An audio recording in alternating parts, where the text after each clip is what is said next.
crews are still here on Elm Street, where they've been for a large part of the morning after that underground electrical vault fire. Now, we know that more than 9,000 customers were without power this morning in the downtown Hartford area. Now there's still more than 1,000 customers without power, as power has slowly been coming back on throughout the morning. Capitol Avenue this morning was fully in the dark, so we're talking no traffic lights at all. Gas stations in the area were also closed. We saw a few people at the pumps confused why none of the machines were working. Lights, however, slowly started to come back on throughout the morning as well.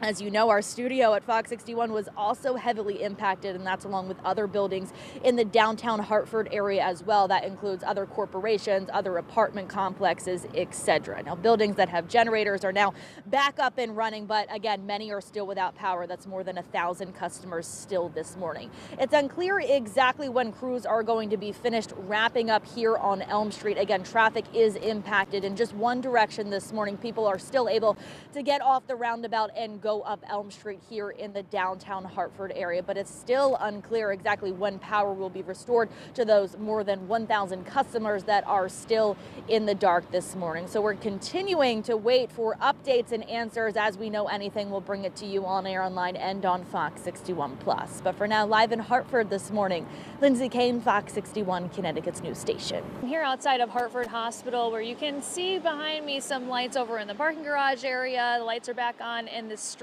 as well, but that's because we did hear from a spokesperson from Hartford Hospital who said that they are currently running on a backup generator. They've been running on that generator for hours now. They are just one of several buildings in this area, like you all mentioned, including our own, that have been impacted by this power outage that came at just about 4 o'clock this morning. So it's definitely been a dark and wet morning for most of us in this particular area of Hartford.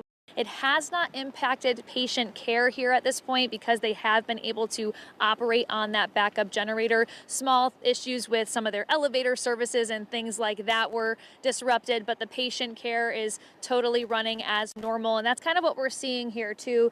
The entrance looks pretty steady. We're not seeing any Eversource or other utility crews outside this area working on the restoration at this point, but we do know that they're still actively working to get power restored in this area. That's kind of what we're seeing here at Hartford Hospital. They said that if there's going to be any impact to scheduled surgeries or anything like that, they will be contacting patients directly. So if you're waiting on something for that, make sure you stay updated with Hartford Healthcare. That's all the updates we have at this point, but we will continue to bring you any new information as it becomes available. You could stay with us digitally and online at fox61.com as well.